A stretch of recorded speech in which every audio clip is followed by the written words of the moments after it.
پناہ مانگتا ہوں اللہ کے شیطان مردود سے۔ شروع کرتا ہوں اللہ کے نام سے جو بڑا مہربان نہایت رحم کرنے والا ہے۔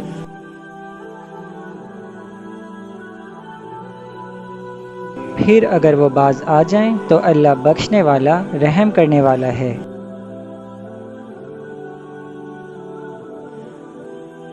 اور ان سے اس وقت تک لڑتے رہنا کہ فساد نابود ہو جائے اور ملک میں اللہ ہی کا دین غالب ہو جائے۔ پھر اگر وہ فساد سے باز آ جائیں تو ظالموں کے سوا کسی پر زیادتی نہیں کرنی چاہیے۔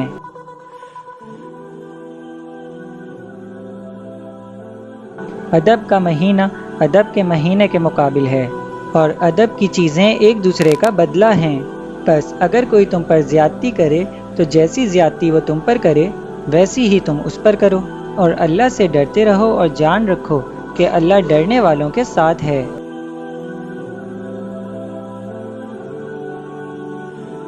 اور اللہ کی راہ میں مال خرچ کرو اور اپنے آپ کو ہلاکت میں نہ ڈالو، اور نیکی کرو، بے شک اللہ نیکی کرنے والوں کو دوست رکھتا ہے۔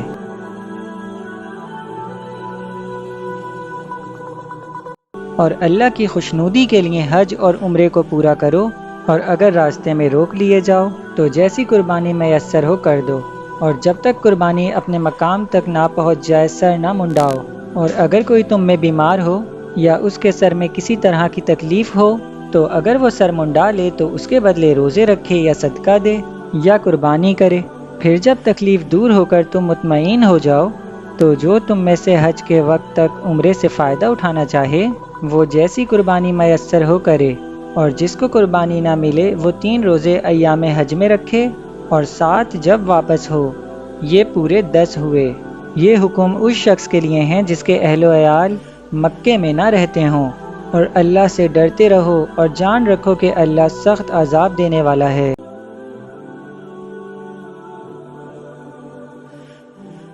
حج کے مہینے معین ہیں جو معلوم ہیں، تو جو شخص ان مہینوں میں حج کی نیت کر لے تو حج کے دنوں میں نہ عورتوں سے اختلاط کرے، نہ کوئی برا کام کرے اور نہ کسی سے جھگڑے، اور جو نیک کام تم کرو گے وہ اللہ کو معلوم ہو جائے گا۔ اور زاد راہ یعنی رستے کا خرچ ساتھ لے جاؤ، کیونکہ بہترین زاد راہ پرہیزگاری ہے۔ اور اے اہل عقل مجھی سے ڈرتے رہو۔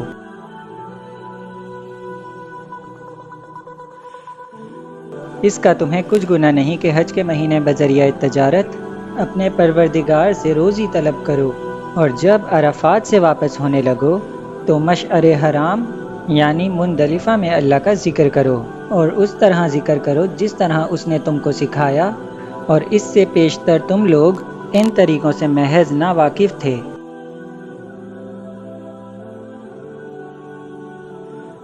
پھر جہاں سے اور لوگ واپس ہوں وہیں سے تم بھی واپس ہو، اور اللہ سے بخشش مانگو، بے شک اللہ بخشنے والا ہے، رحمت کرنے والا ہے۔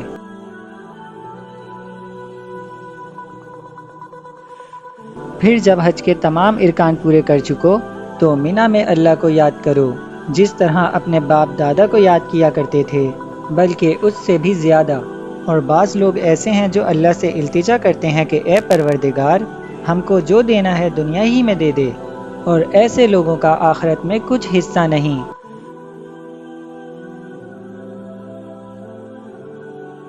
اور بعض ایسے ہیں کہ دعا کرتے ہیں کہ پروردگار ہم کو دنیا میں بھی نعمت عطا فرما اور آخرت میں بھی نعمت بخشیو اور دوزخ کے عذاب سے محفوظ رکھیو۔